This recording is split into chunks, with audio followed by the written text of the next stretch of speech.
He abandoned her when she was pregnant. Years later, he stood in her courtroom, on trial, with the daughter he left behind, now the prosecutor. Will he survive their silence, or be sentenced by the very legacy he ran from? Find out in this powerful story. Don't forget to like, share, and tell us where you're watching from in the comments. The courtroom was unusually quiet for such a high-profile case. It wasn't silence born of fear, but of reverence. The kind that settled like velvet in the room when Judge Celeste Morgan entered the bench. She was known citywide as a woman of unshakable fairness and composure. Her voice, when she spoke, didn't need to rise. It commanded. Her presence, black, poised, elegant in her black robes and signature pearl earrings, had turned this courtroom into a place where justice felt not just coldly administered, but deeply considered. Across the aisle, the defendant sat with his defense team. Isaac Warren, 62, CEO, billionaire, widely admired, widely feared. His name sat atop skyscrapers, his initials stitched into leather-bound reports on Wall Street, his face plastered across magazines under phrases like the Empire Builder and America's Relentless Visionary. But now, the Empire Builder was facing federal charges: fraud, bribery, contract tampering, and public deception. Still, Isaac looked calm, comfortable. He had money, lawyers, political reach. He didn't plan to lose. He never had. Until now. Court is now in session, the bailiff announced. Celeste entered, her gaze sweeping the courtroom once before settling forward. Be seated. As papers shuffled and seats creaked, the prosecution rose. A woman, black, early 30s, with deliberate steps and quiet fire behind her eyes. Her dark navy suit was tailored, her voice cool and refined. Claire Morgan. Isaac's eyes briefly flicked over her, more curious than concerned. He didn't recognize her name. But something about her presence made him lean slightly forward. She began her opening statement. This case is not about business strategy. It is not about innovation. It is about integrity. About the choices a man makes when he believes he is above consequence. She paced, slow and steady. It is about broken promises to communities, misused funds, manipulated records. But more than anything, it is about accountability. Her voice never wavered. And Isaac blinked. Something in the cadence of her speech, the way she held the room, not just with law, but with moral clarity, itched at the back of his mind. She was familiar. In the way a haunting melody is familiar. He leaned toward his lead attorney. What did you say her name was? Claire Morgan, the man whispered. She's been rising fast. Yale law. Sharp as hell. Isaac's brow furrowed. Morgan. His eyes slowly drifted up, to the judge. Celeste Morgan. His face changed, but only for a moment. He cleared his throat, sat back, and straightened his tie. Surely not. Claire continued. She laid out the case with surgical precision. Emails, forged invoices, whistleblower testimony. She never looked directly at Isaac. She didn't need to. Every word was a scalpel carving through layers of entitlement and control. When she finished, she returned to her table with the calm of someone who did not fight for courtroom victories. She delivered them. Celeste gave a slight nod. Defense may respond. Isaac rose with his team. For the first time in his life, he felt slightly exposed. He wasn't sure why. These women, two black women, both commanding the space with such composure, it shouldn't have bothered him. He had worked with women, promoted them, donated to causes. But this wasn't about gender or politics. It was something else. It was them. There was a dignity in them that wasn't earned in boardrooms. It was born of something deeper. At the end of the session, as the courtroom emptied, Isaac lingered. He turned toward the judge's bench. Celeste was still there, reading a file. He stared. It was her. Celeste James, from law school. The girl he'd loved briefly. Then distanced himself from quickly. She'd gotten pregnant. He had walked away. His father had said, "Let this go. It will ruin everything you've built." And Isaac, young, scared, ambitious, had obeyed. She had vanished from his world like a closed file. Now here she was. Judge Celeste Morgan. Not bitter. Not harsh.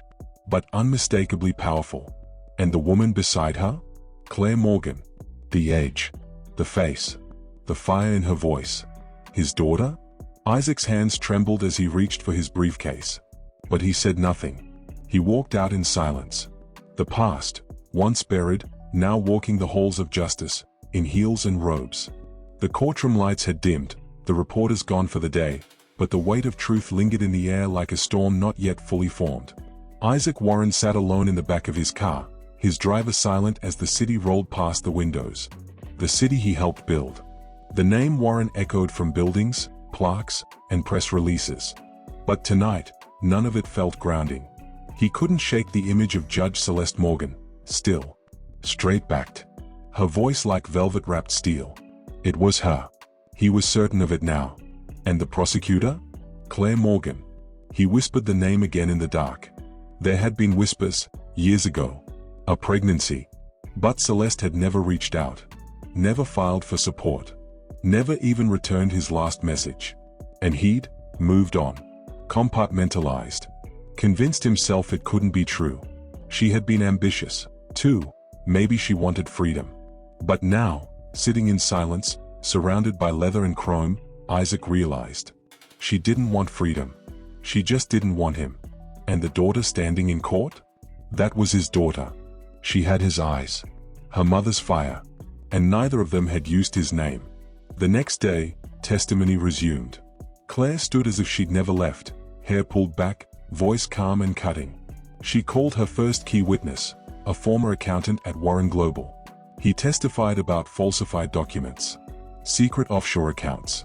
A culture of fear where ethics were quietly discarded for profit.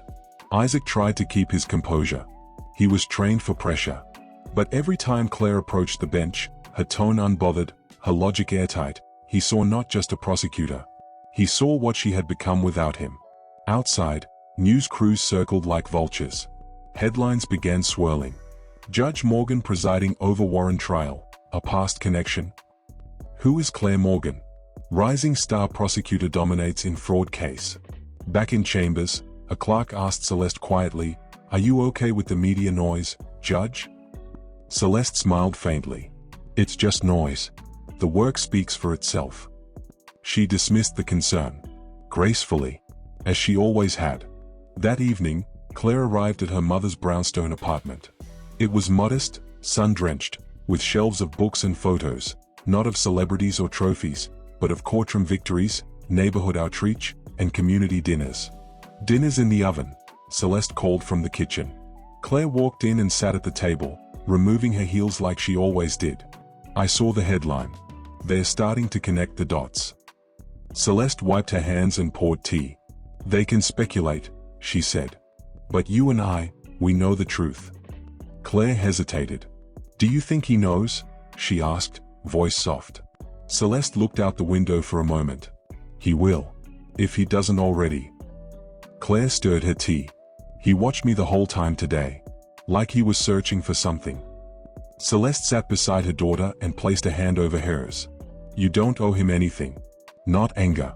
Not explanation. Just do your job. That's more than enough." Claire nodded, but there was something in her that ached. Not for what was missing, but for what might have been. At the Warren estate that night, Isaac sat in his study, fingers tracing an old law school yearbook he dug out of a locked drawer. He found her picture. Celeste James. Sharp eyes. Unforgettable smile. Next to it, a handwritten note she had once scribbled in the margins. "One day, I'll wear the robe. Not for the title. But to make sure no one like your father ever walks free again." He had laughed at it then. Now it felt like prophecy. He turned the page and found a small, faded photo. Him and Celeste, arms wrapped, heads tilted together. A time before fear. Before his father's voice told him, "You don't build a legacy by staining it with scandal." Back then, he believed it. Now he wasn't so sure. In court the next day, Claire presented a new piece of evidence, an internal memo Isaac had signed authorizing a shell contract. He leaned in, finally breaking silence. "Objection. This document was never verified in our discovery," his attorney barked. Claire replied smoothly, "It was uncovered during a whistleblower audit. The timestamp matches. The signature is indisputable." She handed it to the bailiff. Isaac stared at the document. Then up at Claire. Then, just briefly, at Celeste, who met his eyes for the first time since the trial began. And in that gaze, he saw no vengeance. No hatred. Just clarity. She had become what she always said she would. And she had done it without him. The courtroom was restless. Not in chaos. No one dared raise their voice under Judge Celeste Morgan's watch, but there was an energy now. A quiet shift in the air. Whispers outside had grown into speculation inside. By now, most of the legal press suspected what the streets had already accepted. That Claire Morgan, the relentless assistant district attorney prosecuting Isaac Warren, was more than just a name on the court roster. She was his daughter. No one had confirmed it. No one needed to. The way she moved in court, measured, powerful, composed, mirrored the woman on the bench too closely to be coincidence. And Isaac? He hadn't denied it. Because deep down, he couldn't. The day's proceedings were brutal. Claire had called a former executive assistant of Warren Global, a woman with tearful eyes and a folder full of emails. She testified to years of forged documents, manipulated records, and quiet payouts to contractors who agreed to look the other way. Isaac sat still. He wasn't used to stillness. But in the presence of his daughter, he had no idea how to move. How did one speak to the child they left behind, now fully grown and staring back with the restraint of someone who didn't need his apology? During the midday recess, Isaac stood at the water fountain just outside the courtroom. The hallway was mostly empty, except for Claire. She stepped out of the side room, organizing her notes. Her hair was pulled into a neat twist, her expression unreadable. "Claire," he said quietly. She paused, turned, met his eyes with calm precision. "Yes, Mr. Warren?" He swallowed. That title, it felt foreign, even though it was his. He hesitated. "I wanted to speak. Just for a moment." She nodded, slowly. "This isn't about the trial, is it?" He shook his head. "No." Claire didn't move closer. She didn't soften. But her voice remained even. "What do you want to say?" Isaac took a breath, and it caught halfway in his throat. I believe I'm your father." A pause.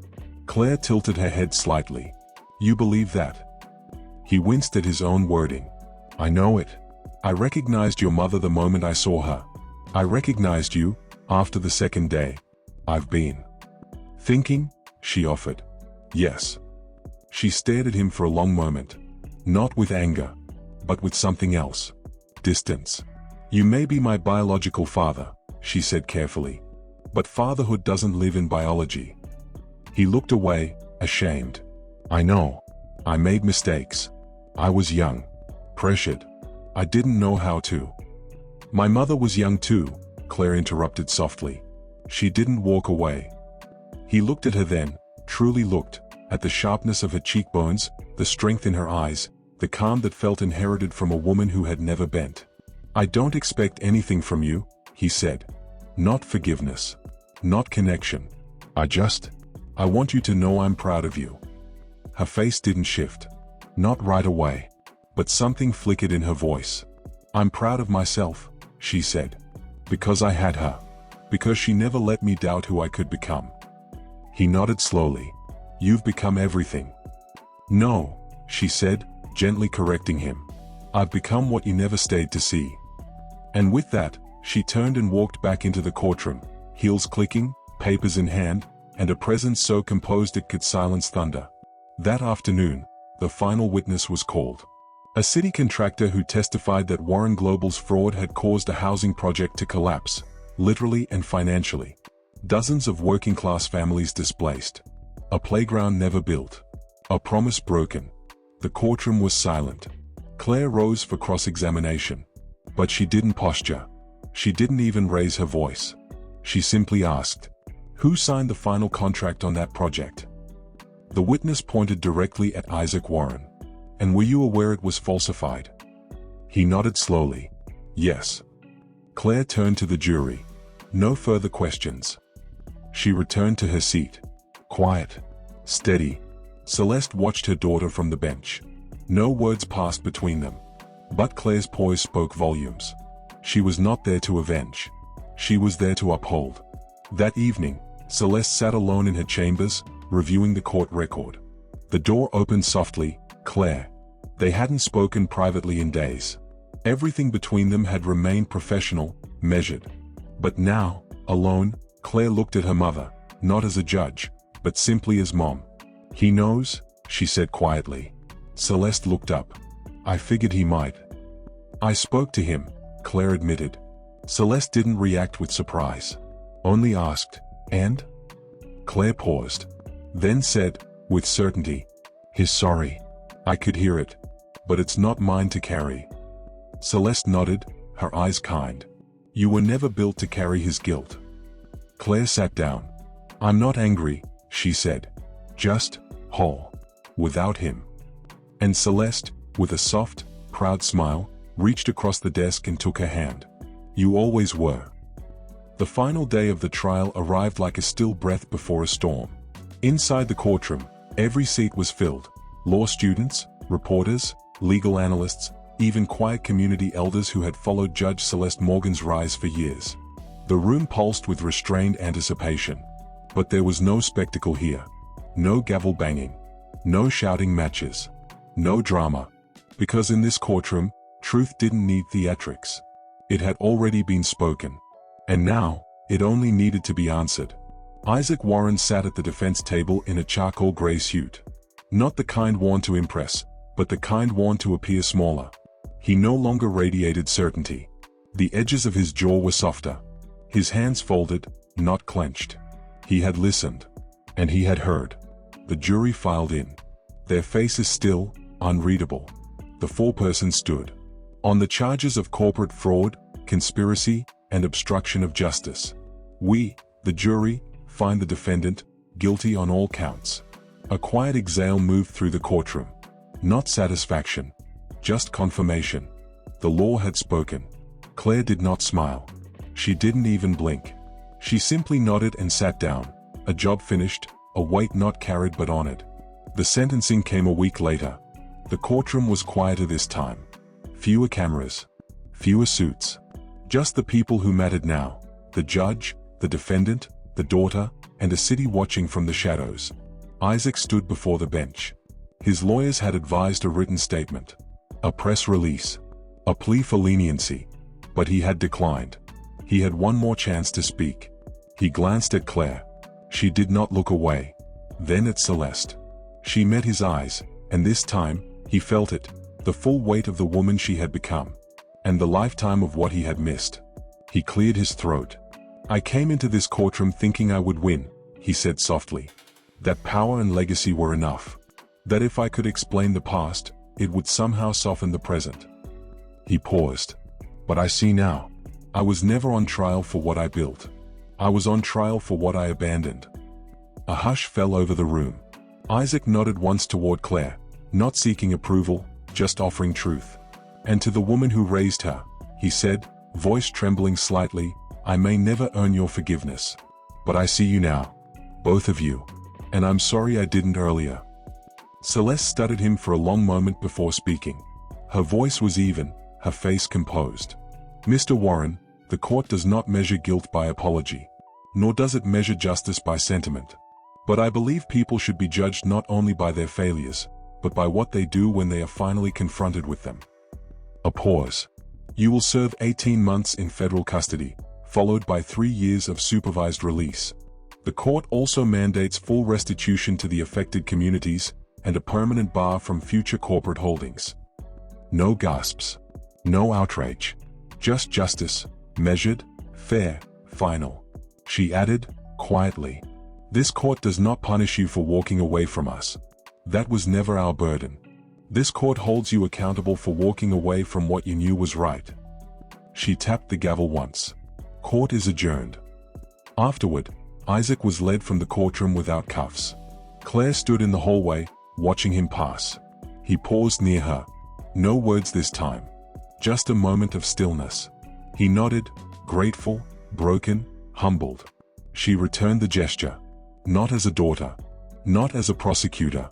But as a woman who had chosen strength over bitterness. He walked on. And Claire turned, to find her mother waiting at the end of the corridor. Celeste smiled. "You did it with grace," she said. Claire exhaled. "I learned from the best." They left together, two women who had not needed a man to define them, but had let the truth speak where silence once lived. 2 years later, the prison gates opened without ceremony. No cameras. No reporters. Just the cold metallic groan of time passing. Isaac Warren stepped out of prison dressed in gray slacks and a clean shirt, holding a single duffel bag filled with the remains of the man he used to be. 18 months had passed. The world had changed. But inside, something had stayed the same. He was free. But he didn't feel free. Freedom, he realized, wasn't the absence of bars. It was the presence of peace. And peace, he had forfeited long ago. He didn't try to contact Claire. He didn't write to Celeste. He knew the doors weren't closed out of anger, but out of protection. He had forfeited the right to knock. Still, he watched from a distance. He saw news articles about Claire's community justice work. He saw Celeste honored by the State Bar Association for a lifetime of integrity. And every time he read their names, he felt it. Not shame. Not jealousy. But grief. Grief for the life he could have chosen. So he built again. This time, without lies. He founded a small ethics-centered investment firm. Hired second-chance applicants. Created scholarships for underrepresented law students. Spoke publicly about corporate accountability, not as a brand, but as a caution. People applauded. Some forgave. Some didn't. But the nights were still quiet. His penthouse overlooked the city, but it never felt like home. He had his name back. His business back. His life back. But what he wanted most could never be rebuilt. Sometimes, on cold mornings, he'd walk past the courthouse steps. He'd look up at the bench where Celeste once Saturday. He'd whisper to the wind, "You were always the better builder." And then he'd keep walking. Free. But still, serving his time. You can walk away from responsibility, but you can't outrun the legacy you leave behind. Some people rise not out of spite, but out of strength. And when truth finally catches up, it doesn't come to destroy. It comes to remind you of what you could have built. If only you had stayed. If this story moved you, don't forget to like, share, and subscribe for more powerful stories that inspire, challenge, and stay with you.